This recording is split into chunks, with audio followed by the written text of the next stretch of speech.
This podcast is a proud member of PodNation Media Network. This is one of the things I have a problem with in many novels where there's a hitman. The description of him is always, oh, he's 6'5" and he looks like he could crush a Coke can with his biceps, that sort of thing. Yeah. You're going to attract a great deal of attention, and that's quite illogical. Blending in is the goal in that line of work. Or so I'm told.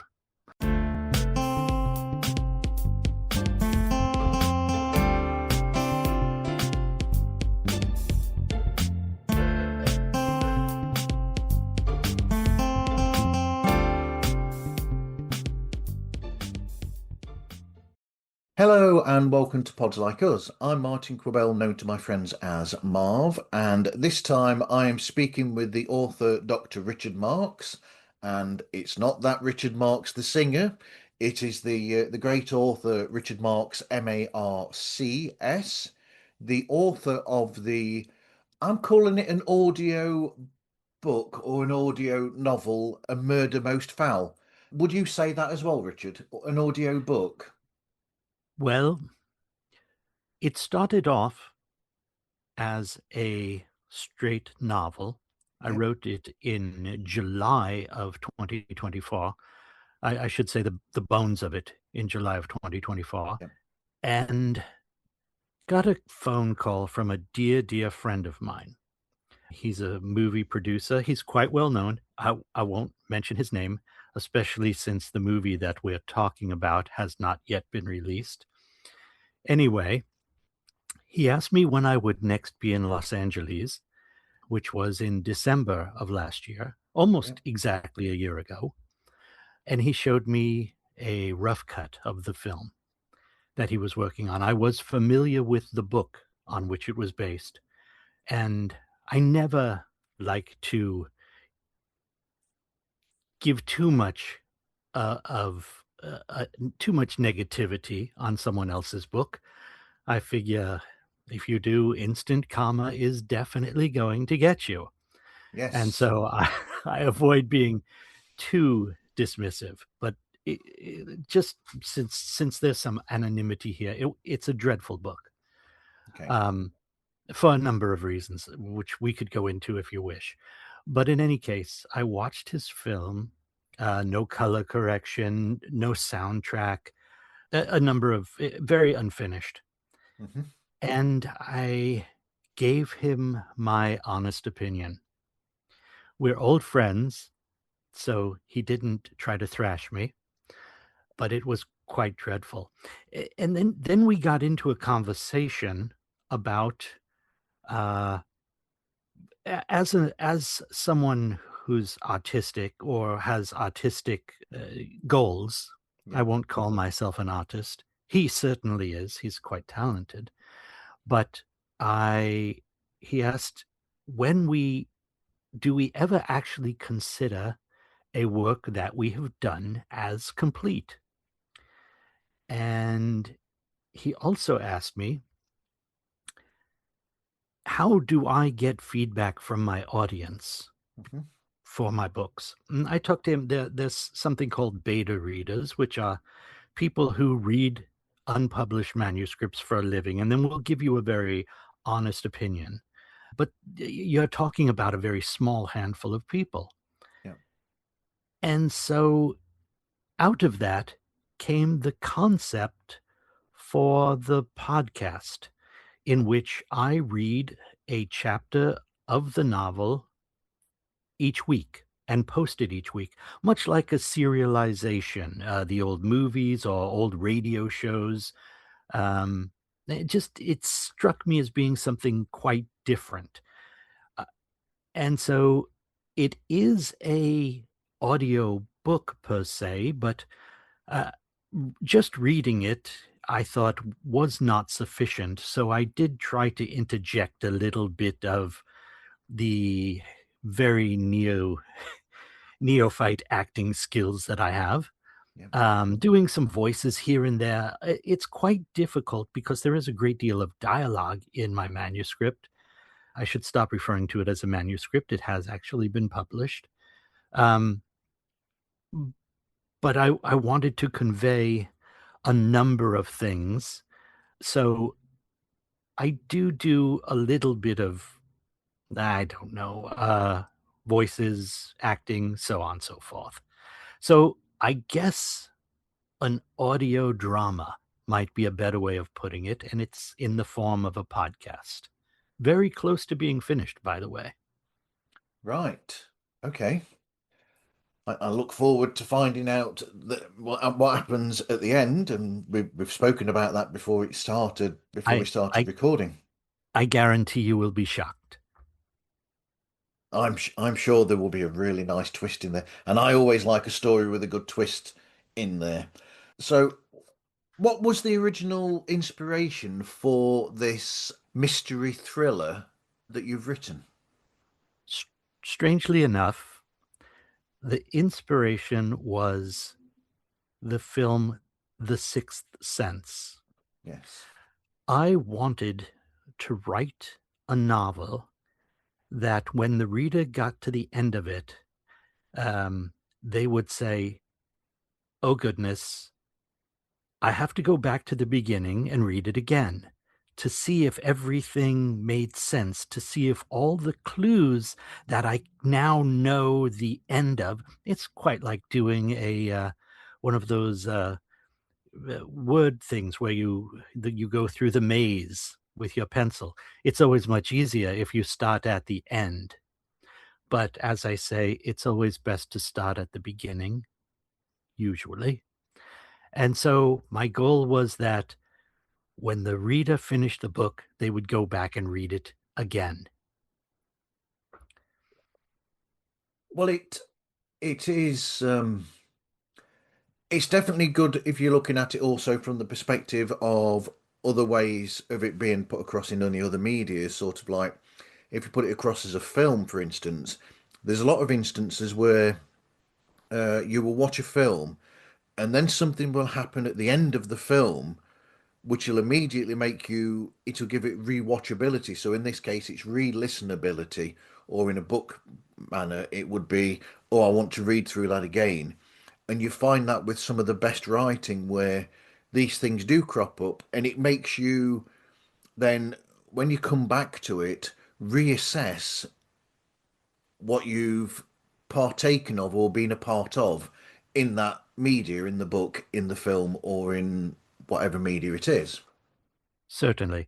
And in fact, when I first watched the movie The Sixth Sense, decades ago, I guess it is now, as soon as I finished, rewind, because I believe at that time it was videotapes, Yeah. rewind and watch it again to see if it's all internally consistent. And I found that fascinating and wanted to try to do that in writing. So that was my original concept.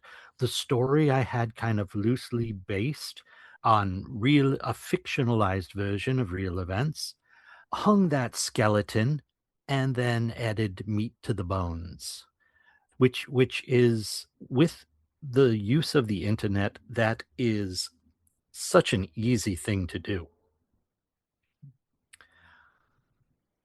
The research, if I talk about the weather on a particular day, Okay.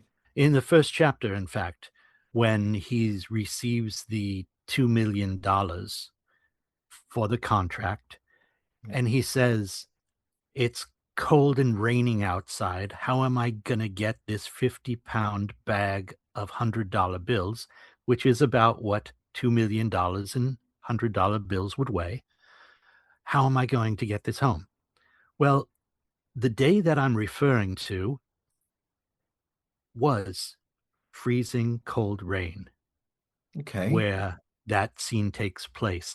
And that was very important to me. It may be a little anal to do that, but nevertheless, I found that to be a fascinating part of the writing. Yeah, you've touched on something there that interested me in a way because there's various spots in the story where I've got so far where there are things that have happened and I've thought, you must have really researched this to be so intricate and put these things into the story for them to be put across in such a way. It came across to me as they were absolute, these things that you've put in there. I'm trying to think of some examples, and for some reason I can't think of many, and I should really have taken notes while I was listening. Days, things that I don't have a working knowledge of. It's amazing what you can find online.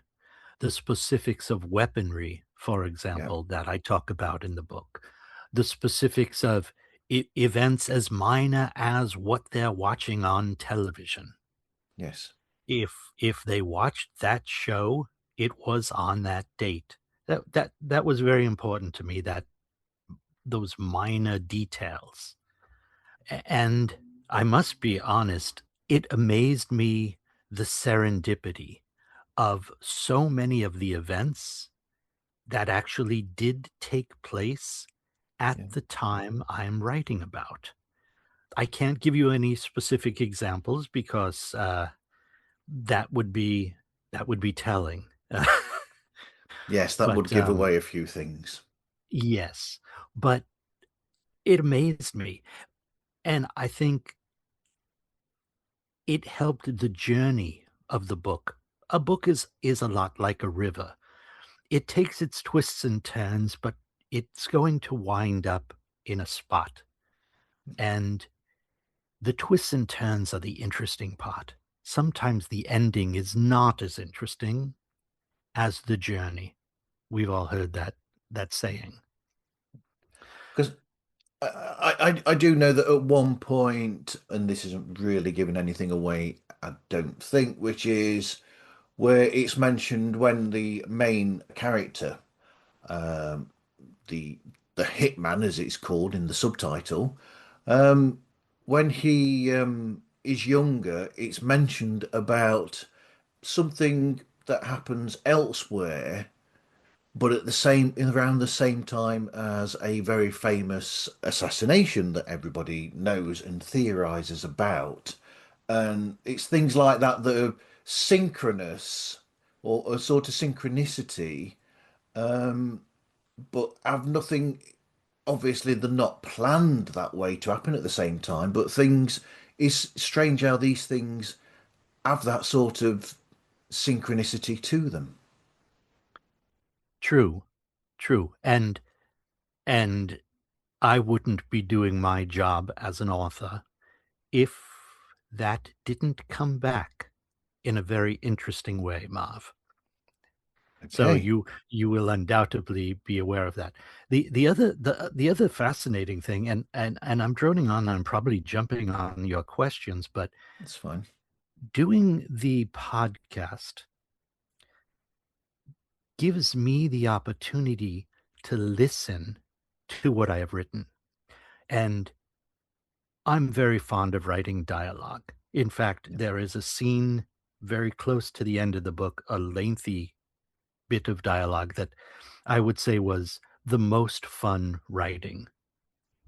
And when you hear it spoken, as I always do, go back and make changes, more so than if I've read a chapter 30 times, hearing it once read aloud, not as a recording, Hmm. is such a valuable process for a writer.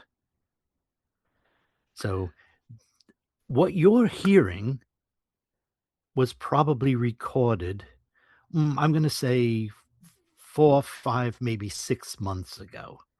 Yeah. I've made so many changes, and nothing materially important, but the book is quite different from what is now the podcast.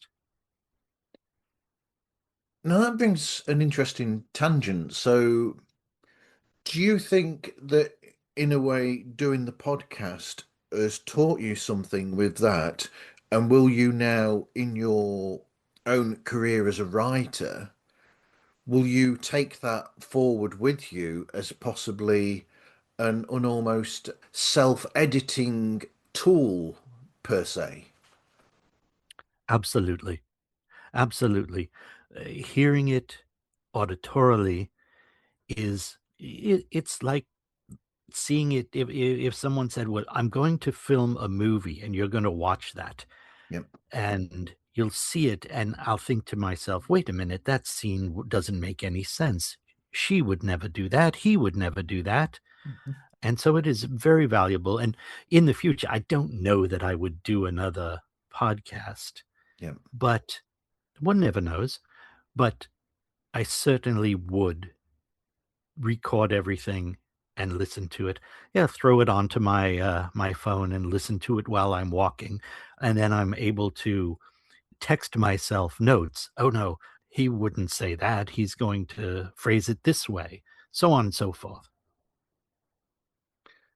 Yeah, I mean that's similar to me when I do editing of podcasts, where I will actually the podcast will be recorded, or the chat will be recorded, the discussion between the people involved, and I will actually take that away and listen to it and take notes and then do my initial based edit around those notes that I've taken, which makes it sort of quicker, but also because I'm listening to it in that auditory way and I'm listening to the flow of it and how it feels, how sentences and paragraphs work with each other, I'm able to pick up on things because it's flowing and I'll just write it down as opposed to keep stopping, making an edit, carrying on, make an edit and do that.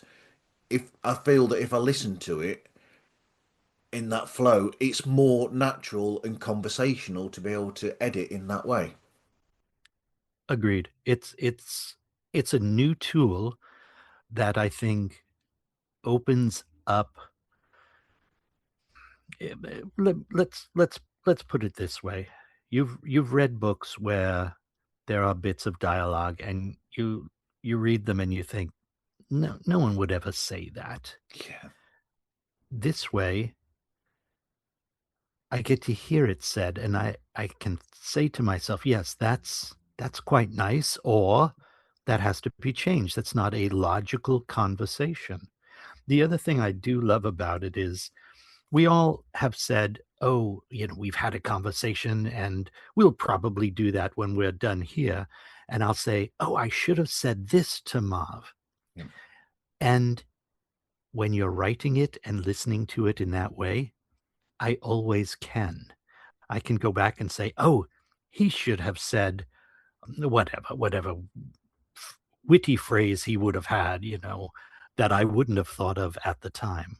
Yes. And that's a wonderful opportunity. And I think the audio version allows for that very nicely. It does. So what made you then decide to make it into a podcast? Well, it was certainly the interaction with my friend when he asked me about having it in front of a large audience. So my thought there was, I'm going to do this, and I think published the first episode in May, I believe it Yeah. was, possibly. And the book has just been published. So my goal was to put it out there. And I know many of my readers are incredibly artistic and talented people. I would assume that that's because they are my readers. Just kidding. I can't take credit. But, and I wanted to get feedback. I said, I think in the first episode, I said, this is our book now, although I'm not sharing the royalties. It is our book, and you can make suggestions. Write to me and say, Dr. Marcs, why do you have him do that? The listeners have really, as of late, because of some things that happen in the book, they're begging me to change things. Yeah. But for dramatic reasons, I chose not to go with those requests. But I did get some great feedback. Things that I didn't think of, or directions of things, or corrections. I may have made a geographic error, things of that nature. So it's been a wonderful experience, been quite fascinating, the variety of comments that I have gotten. My favorite comment, I, I obviously don't remember who did it, but I think the best comment was someone just said, "Sucks." It's like, "Thank you Dear for me. your input." Wow. Well, everyone's a critic. Everyone's a critic, there's a butt for every seat. Yes. But I mean the story that you tell, it's well put together. It's very, because so this main character that we're going to call Notch, because well that's what his nickname is eventually in the story. Right. Um, he it's interesting because in a sense there's almost a there's almost a Kerouac sort of thing going on in the story as well, because so you've got this person there who's got this checkered history, and his family history is a bit, shall we say, questionable in some ways because the way that he's brought up. And yes, he will eventually become, as the story says, you know, there is the hitman sort of bit to it. But on the other hand, you've got that, and you've got the sort of like minutiae of that, and him becoming that sort of character, and the sort of ways that he does things intricately, and those sorts of things. But then you've got all these very interesting, as he's going around and he's traveling, he comes across these characters like you find with Kerouac. You have these characters that are there in these places he goes through, that he interacts with and he communicates with, and you get like these little sort of like small little stories of these. It's almost like little short stories within a big story, and I think that is really well written, to my mind. Well, thank you, I agree with you completely. I think when I talked about the skeleton and then adding the meat to the bones, so to speak, he has an early encounter with a gas station attendant, Yes. and the gas station attendant frightens him because of what he says. And Notch quickly realizes that he's going to have to live a web of lies in order to survive. Yeah. And he lies to this gas station attendant, who, of course, is in the middle of nowhere, near a town called Hinckley, Texas. Another amazing irony is that the would-be assassin of President Ronald Reagan was John Hinckley, and this conversation takes place near a town called Hinckley, which is by a lake in Texas called Crooks Lake. Crooks, of course, the would-be assassin of Donald Trump. Yeah. And that happened organically. I had no idea. I really looked on the map. He's going from Tulsa to the New Orleans area.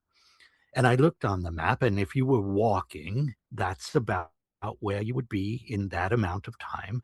And it's like, oh goodness, there's a town called Hinckley there, and it's by a lake called Crooks Lake. I didn't plan that, but it fell into place magically.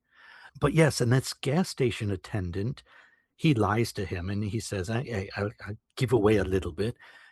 He lies to him and says, I'm on my way to Dallas. Well, this is happening in late November of 1963. Yeah. And the gas station attendant says, "Oh, are you going to see I think he calls John F. Kennedy the commie in chief."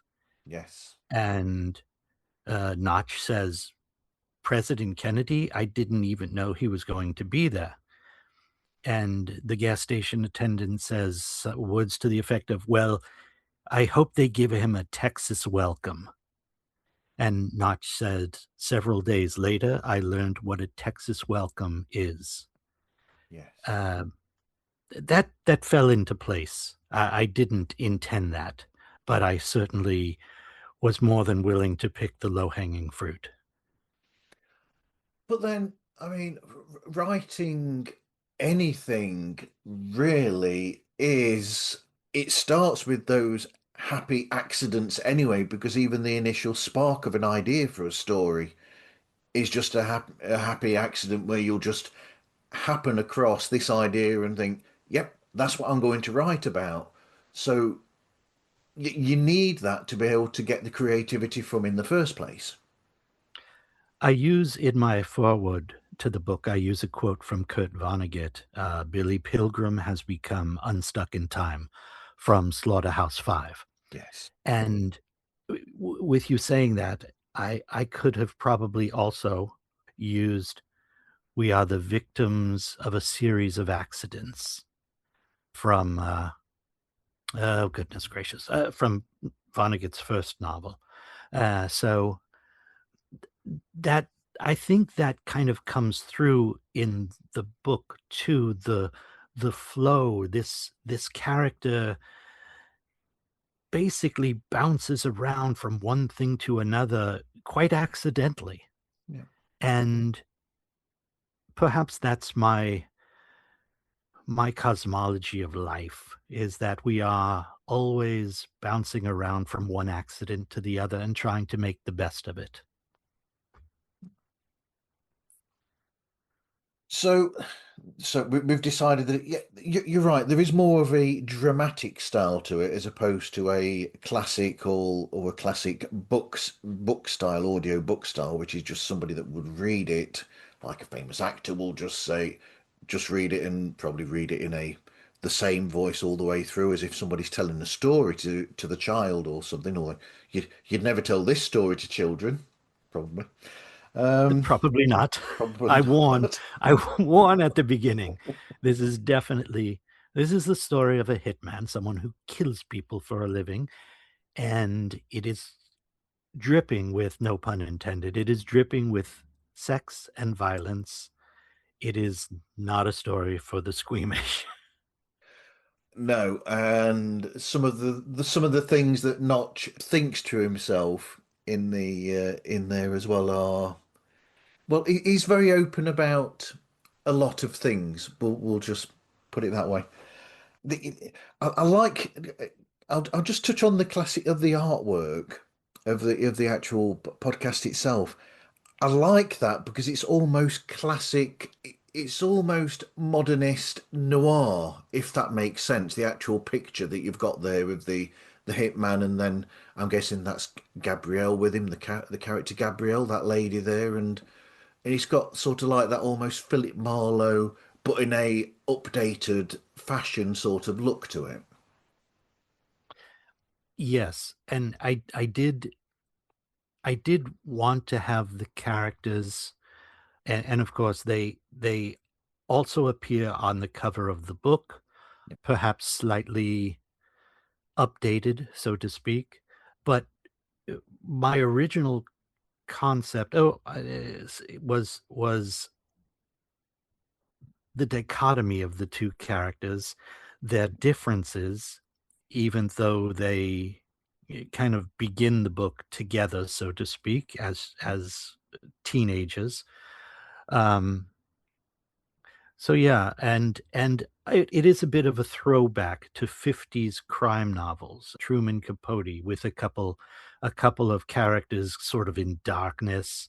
So yes, and then of course what I have done is, because the biggest platform for podcasts is YouTube, and YouTube always wants a image for Yeah. each episode. So I've started doing that, images to illustrate each episode. And that's also quite fascinating and enjoyable, Mhm. because it just allows me to do something a little bit different. So I debated that. I would rather have you read the book or listen to the podcast, and in your own mind, this is what Notch looks like. This is what Gabrielle looks like. This is what And I give a fairly specific reason for not physically describing the characters. That is part of the story. But on the other hand, it kind of allowed me to get involved in that almost as if I was casting a film. Yeah. I could say, no, this is what Notch is going to look like. It's important that he's not a incredibly handsome man. That is not a good trait for a hitman, to be so handsome that you stand out. Yeah. His plainness is part of his skill. This is one of the things I have a problem with in many novels where there's a hitman. The description of him is always, oh, he's 6'5" and he looks like he could crush a Coke can with his biceps, that sort of thing. Yeah. You're going to attract a great deal of attention, and that's quite illogical. Blending in is the goal in that line of work. Or so I'm told. Yeah, it's the same as spy novels and spy films or something where those sorts where they announce from the beginning that, or they walk in and you're like, that's definitely a spy, or that's Yeah, definitely this right. sort of person because they've got that sort of thing about them. Whereas it's quite, I've heard people who've been actual spies but not use the real names in interviews actually say that in truth you try to not do things like that so that it's not as obvious because the whole purpose of their job is to try and be inconspicuous and just sort of like almost fall into the background for just be there where people don't notice you so that you can actually observe and react accordingly without people seeing you straight away that, oh yes, that's a spy because they're doing this and this and this. And in that sort of thing where it's stealth and you know behind the scenes or something, you don't want that. Absolutely. Absolutely. Yes, and I am a sucker for female hitman movies. I Yeah, love them. Absolutely love them. And if they looked like most of these actresses in the movies, there wouldn't be a soul who couldn't describe them to the T. yeah, I make a joke about that later in there's an entire chapter about a television movie that I remember from many, many years ago. And I remember the first scene, the hit woman goes to a barbecue and she's a breathtakingly beautiful actress, and mhm, she's wearing like a gaucho outfit, a white shirt with tight black pants. I think they might even have mariachi like buckles along the sides and a big gaucho hat, a black gaucho hat, and she's blonde, of course. okay, And no one at that country barbecue would fail to describe her in amazing detail. It was just so silly. But on the other hand, I love the movie. yeah. There's a lot of films like that I've seen where I think, oh, that's silly, but I do like the film for some reason. Yeah. But Well, let's go James Bond. I yeah, mean, Bond is such an iconic figure and everything about him is iconic. Do they ever say, "Oh, we're gonna cast the next James Bond and we're gonna pick Billy Bob Thornton, who is one of the finest actors I have ever seen, mhm, in a class that you might include Marlon Brando as the best actor, yeah, but Billy Bob is maybe not an incredibly handsome man. So they would never say Billy Bob Thornton is going to be the next James Bond. Of course, he's not English, yeah, so that makes little sense. But the casting is that's what makes films films, and it yeah. certainly is what makes Hollywood Hollywood. Well, they made George Lazenby into a James Bond, and he's Australian, so that's Exactly. that's a rarity. I just saw some of the casting for the upcoming Beatle films, Yes. and I found some of those choices laughable. They don't have to look like the Beatles. I think Um, the most difficult thing will be the Beatles' humor, the Beatles' incredible charisma. yeah. I don't know that there's an actor who can play that role for any of the four of them, and No. I have a great deal of sympathy for anyone who tries. Yes, seeing if they can pull off the natural repartee that there was between the four of them and the fact that they could bounce off each other so well and react so quickly and with such instant humor as well will be interesting to see how they do that in there.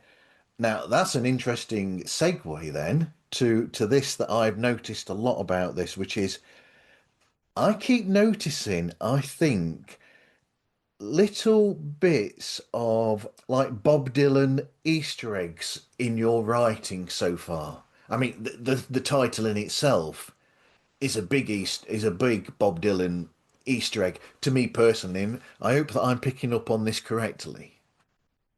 You are indeed. I think Bob Dylan is an extraordinary talent, Yeah. um, and there is a incredibly important, in fact, I would say possibly the most important section of the book, which I am directly inspired by one of his songs.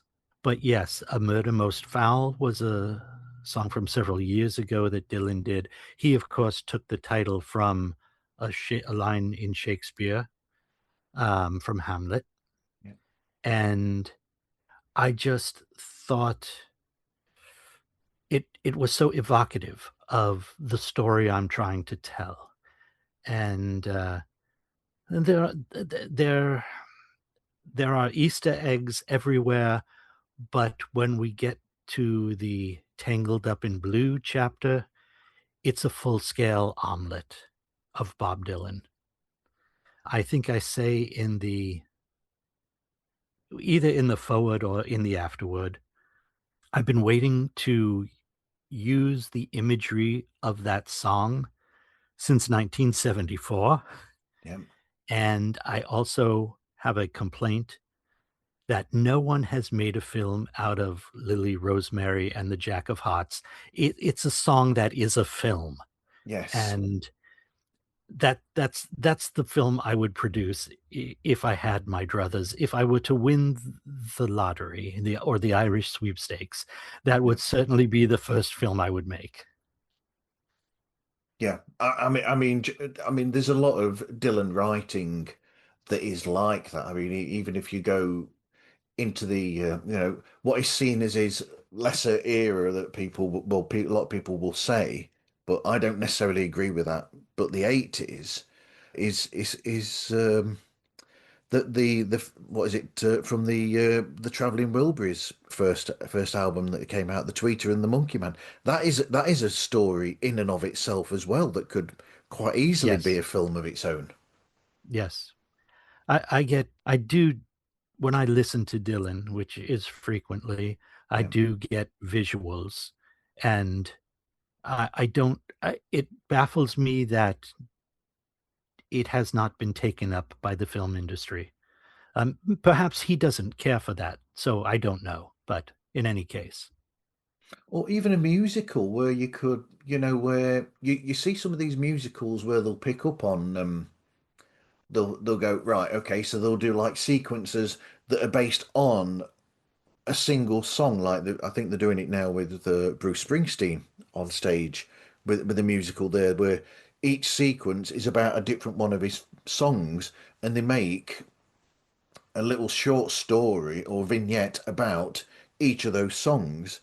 And even that with Dylan, I'm surprised that they haven't done that. Like, where even a lot of his songs have that sort of quality to them, where they've got a beginning, a middle, and an end, a story is told, whether it's one of those stories we're on about, or even one of his love songs that he's written. A lot of the songs on Blood on the Tracks, for instance, which you mentioned, with Tangled Up in Blue. A lot of those songs, you could actually pull a story for any of those songs on there. And that's my favorite Bob Dylan album as well, by the way. But yeah, a lot of Bob Dylan you could do that with. And it's similar to with Tom Petty and these other people that Bob is quite friendly with as well, where they have this sort of like storyteller quality to their artistry. One of the things I tried to do with this book was there are a lot of Easter eggs for various artists, and not only from the '60s, but up to the present. There's a scene where Notch is doing some demolition work, so to speak, Yep, and the demolition expert tells him to treat the gelignite carefully, a line from Kate Bush. yep, What One of the things I was trying to do here was pop music, although I despise the term, let's call it rock music, okay, is an art form that is as valid, as vibrant, and as intellectual as any other art form. Yeah, yeah, there's garbage. We all know that, but there's yeah, also moments of, no pun intended, there are also moments of nirvana yeah, where what you are hearing, what you are listening to is brilliant, utterly brilliant. And that was part of what I was trying to do in this novel, yeah, to give it its due and to say I can talk about Shakespeare, I can talk about Greek mythology, but I can also talk about Buddy Holly yeah, or Chuck Berry or uh, Chadwick Stokes, personal favorite of mine, yeah, because it's all incredible art. And if you like art, you're going to like rock music. yeah. No I snobbery. yeah. No, no. I mean, I will say to follow that up as someone who is a musician, because I've got the guitars at the back of me here. Not, not. I won't put myself along that sort of like same area, obviously, or put myself up against them. But what I would say is that there's a difference between serious. People are going to say that I'm an old fuddy-duddy saying things like this, but I think there's a difference between the sort of thing that you're on about with the Kate Bush and these people that we talk about, the Kate Bush, the Bob Dylans, the Bruce Springsteens, the Tom Pettys, the going into other areas like the Pink Floyds and all these sort of people, where there's that, and that is art in and of itself. And I don't like using the word pop with that either, really, because it's more than that. Whereas there is some music that I will sort of call pop, which is almost got a disposable sort of thing to it. And I almost feel like I'm being nasty saying that, but there's a place for that. But they are two different artistic types. Very true. And we can talk about when music became art. Yeah, And certainly if you look at something like 1965, 1966, it did stop being pop music. You don't write a song like Eleanor Rigby and expect people to dance to it. no, Talk about a visual that takes the concept of music to a whole other level. And while certainly the Beatles led the way on that, so much of what followed was extraordinary. I think there was a little bit of a downturn in the 70s. It got difficult. You had poor Brian Wilson kind of going over the edge there when he realized, I can't do anything as great as Strawberry Fields. So I think as a reaction to that, music got a little bit lighter in the 70s and maybe didn't recover in a way. I sound like an old fuddy-duddy, but the reason for that is that I am an old fuddy-duddy. But in any case, the concept of using references to a lot of rock music was quite conscientious on my part. That's good to know. So, through the creation of this beautiful art, I will call this show art of its own, and the story is artistic as well in the way that you present it is as well. And I'm looking forward to finishing it and then reading the book to find out, how that's different. And that's also interesting as well that you're doing it that way. Are there any lessons that you've learnt in any way during the creation of this story and of the podcast / audio drama? Nothing but lessons. I had never done anything like this before. Yep. And I joke that when I went into the studio, I recorded the podcast in Batavia Studios in Jakarta. I live in Indonesia. And I walked in, and I had been in recording studios before, of course, but never sitting in front of a microphone. Yes. So it was quite a fascinating experience. And fortunately, I had people who could help. I joke that the only reason I chose to do it that way was because the studio was air conditioned, and I think it might be the only air conditioned. No, I'm joking. But in any case, having people who knew what they were doing to kind of assist was quite nice. And to fill any listeners in, I had a great deal of difficulty signing on with Marv today, and I am not a computer person.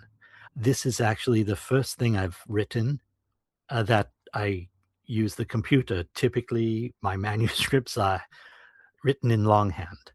Okay. And so every aspect of doing the recording was a learning experience and quite fascinating.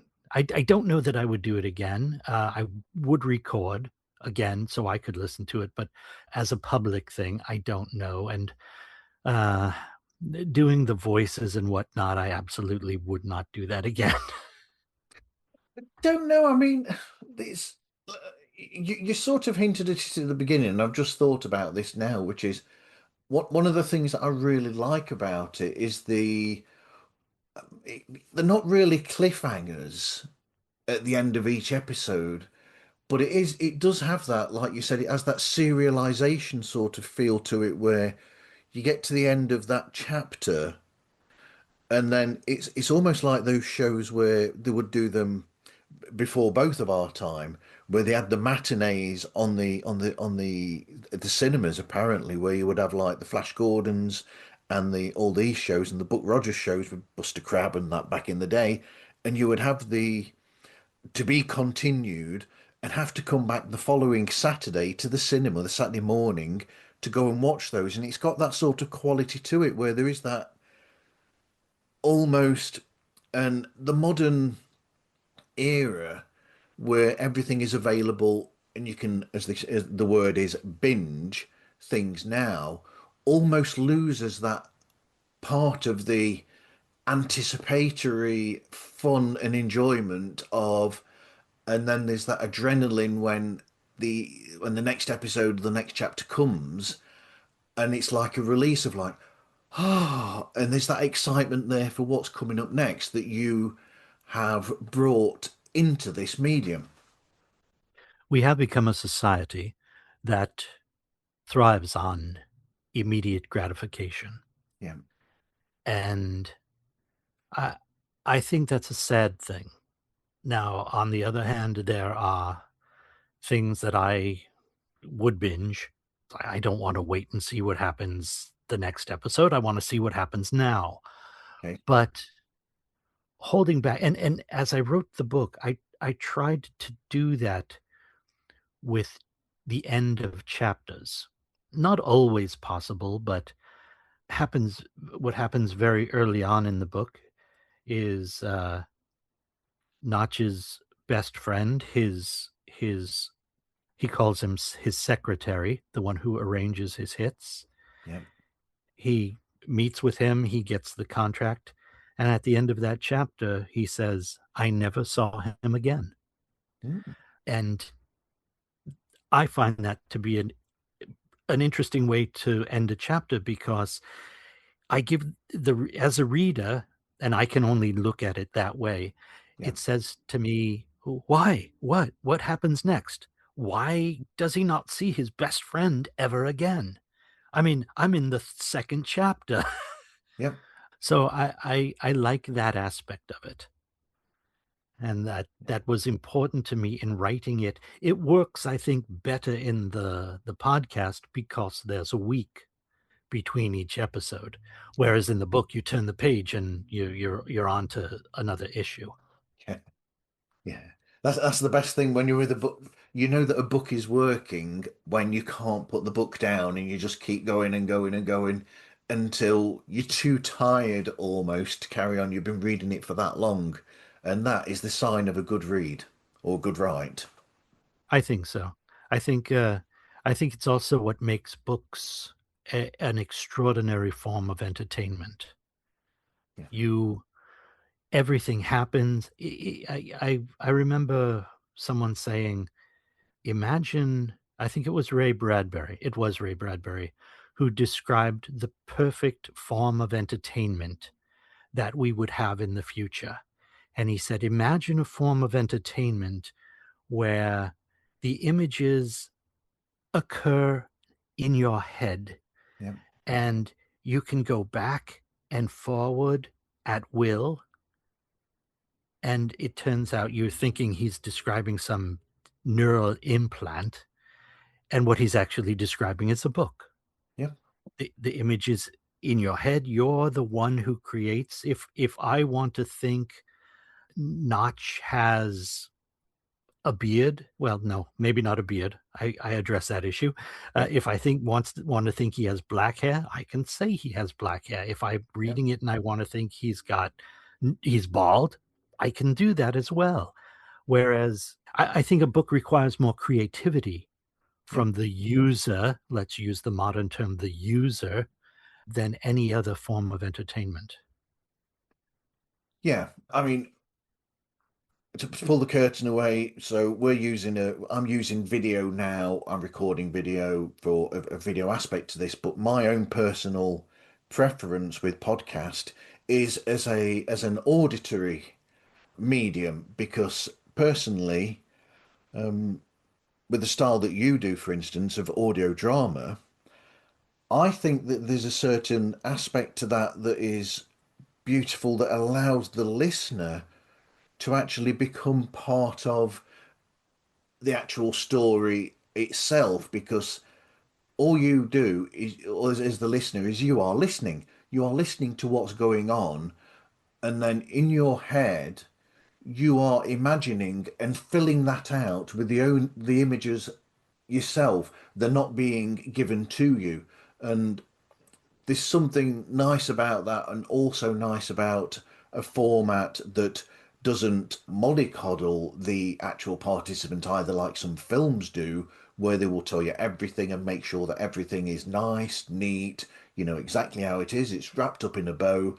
Whereas some of the best forms of entertainment, to me personally, you almost leave there with that element of, it's almost the inception, the inception sort of thing, where you leave the film and you think, was that real, or were they still in the dream? And it's that sort of like questioning you come out of the film with, that brings the discussion point after the event between you and your friends, and that's a good thing, I think. I agree completely. One of the films that I love and everyone else in the world seems to hate is Vanilla Sky. Yes, good film. And I thought that was an extraordinary film, and Yep. I like the song, which when I first heard it, I thought, "Oh, Paul, what have you done? This is a dreadful song." Then when I saw the film, I thought, "Oh, Paul, this is a brilliant song. It Mhm. fits the film so perfectly." Yeah. But yeah, as you were saying, I mean, for example, on this podcast, I think that it's complete communication. I'm almost apt to say there's not a picture of me speaking to you. Think No. of me as being in a white bag. Yeah. And it's just 100% communication. You don't look at him and say, "Oh, I don't think I'd want to read his book because he's such an old man. I don't think I'd want to read his book because he's a white male." You would just say, "I don't want to read his book because he sounds like a raving idiot." But that's what you get. That's why I write and don't do what you do, for example. Talking off the cuff is not my not in my skill set, No. obviously. No. But but then again, not everybody is the same as everybody else, and Thank even goodness. then, I had to sort of work on being that sort of person anyway to pull away the curtain.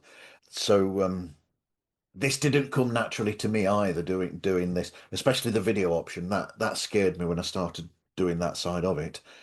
Um, so, what advice would you give to writers, and as an aside to that, podcasters as well? Well, for let's start with writers because I Okay. don't consider myself a podcaster, but as a writer, I think I would absolutely recommend recording yourself or having someone else record your manuscript and go Yeah. back and listen to it. I mean, I've said that and kind of already, but Yeah. I have found that to be an incredibly valuable tool because you're bringing in other senses. And when you do that, you can make the appeal to other senses in your readers. For podcasters, Hmm. I don't know. I listen to so many amazing podcasts. Yeah. I must say I listen to podcasts and I think I'm unworthy to call myself a podcaster. I'm unworthy to loosen their sandals. I hear so many great ones. So I don't feel comfortable giving advice to podcasters other than I will say I do hear an amazing difference in microphones. I Yeah. listen to enough that I can hear that now. Yeah. The editing, spend a few more moments on that to get it right rather than saying, "Oh, that's a good enough edit."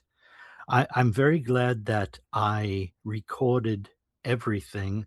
I had a little brief moment where I recorded about the last maybe 7 or 8 chapters, 2 or so months ago, maybe 2, 3 months ago. But I so everything is done.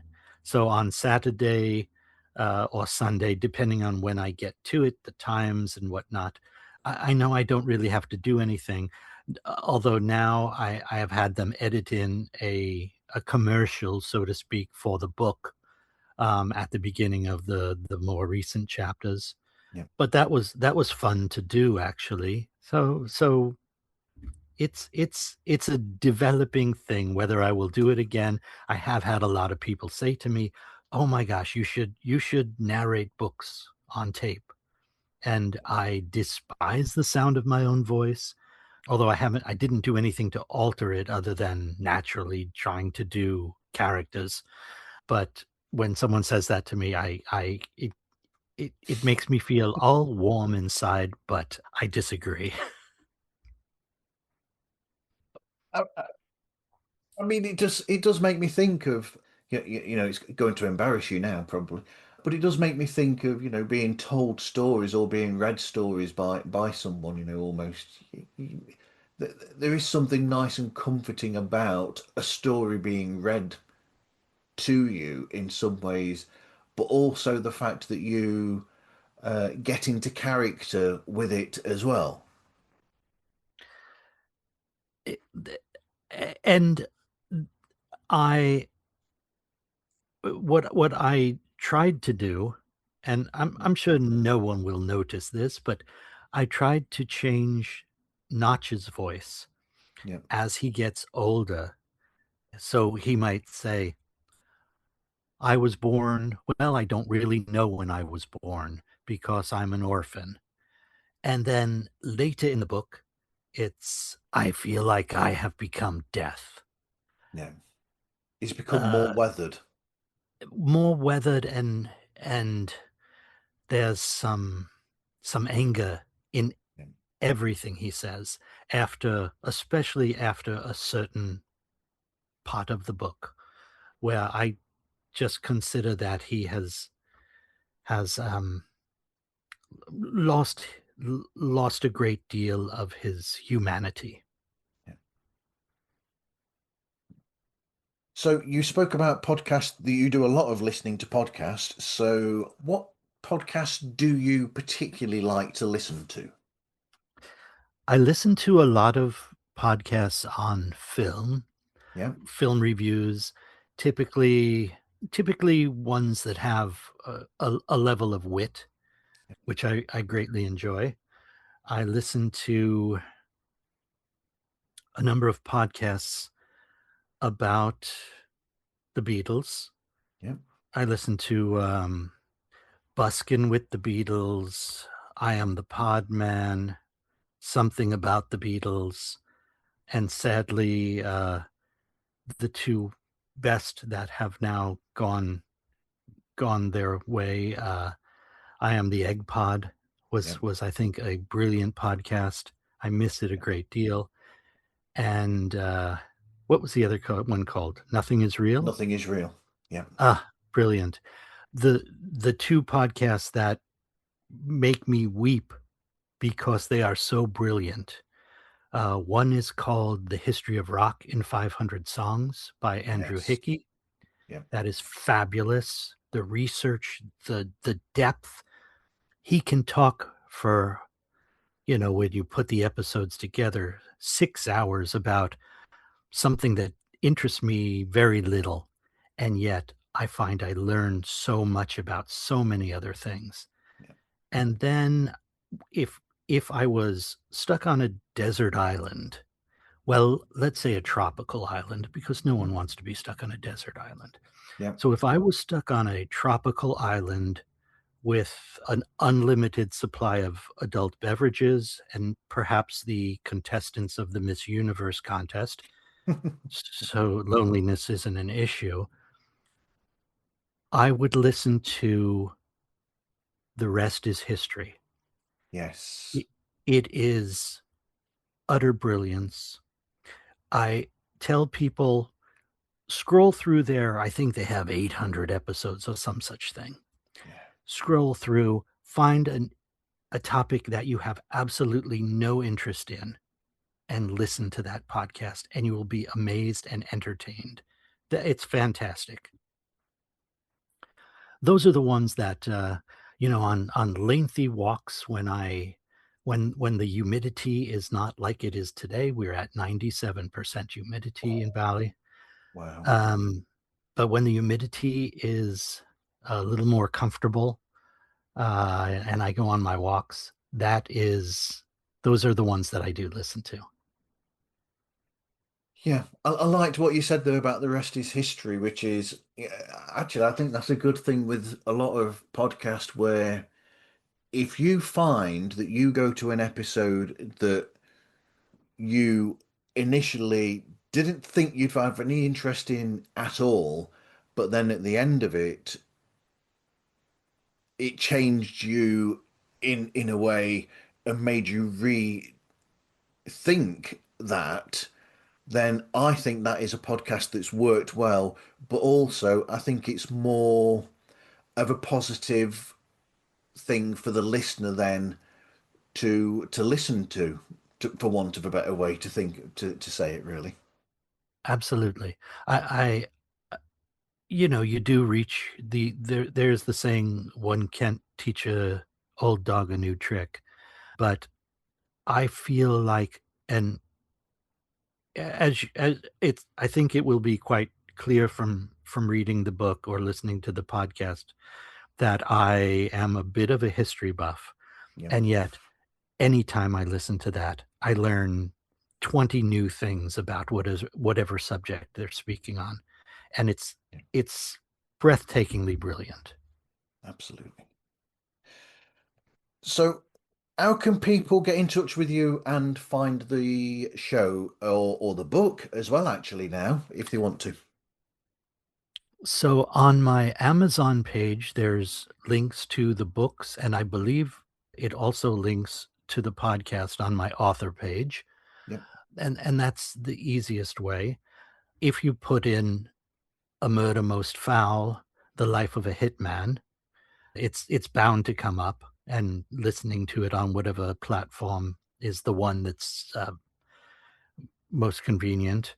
And the books available, Barnes and Noble, Amazon, well, as I say in the commercial, wherever fine books are sold.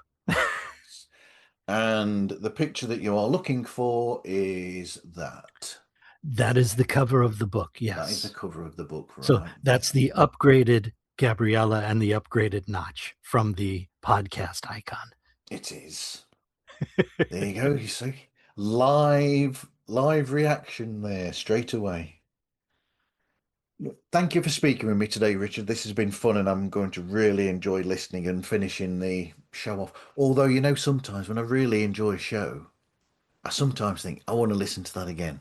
And I probably will listen to this one again I think, because from what you've said, I'll need to sort of like listen back and go, oh, that surprised me, the ending, and then go back and see all the little steps that led up to it. I think what you'll certainly need to do is a fairly tremendous amount of editing, because I think what you'll do is you'll listen to my responses and say, what he just said made absolutely no sense whatsoever. Either that or just leave it in there Oh, without any thanks. of that, Thank and you so much. and then Warts and all, as they say. warts and all, and confuse the listener completely. So when they Yes. go to listening, they'll be even more surprised and say, "I never expected that." It just adds to the mystery of it all. Well, I think we didn't give much away, and I'm very pleased about that. I don't, and I think I mentioned we when we talked before the show started that I know there are people who would absolutely love this book, but I've written myself into a corner because I can't tell them why they would love it, No. because that would be giving too much away. No, and I have a particular love of twist in any form of media anyway, and I will probably not give anything away to fans of it, but when I saw the first Jack Reacher film with Tom Cruise, and we will bypass the whole Tom Cruise argument there that's within that. That's My wise. argument my argument with that film was losing the twist that was brilliant in the book Hmm. and not having a twist in the film at all that should have stayed there until closer to the end as opposed to being a non-twist because it was already mentioned towards the beginning. And I'm not going to say anything there because I think that people should read the book that first film was based on, which is One Shot, because the book is far better than the film. Indeed, it is. And did you like the television show?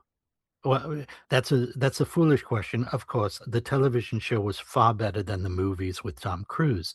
Yep. Now I have only watched the first season. I haven't. Oh no, I've watched the first and the second season.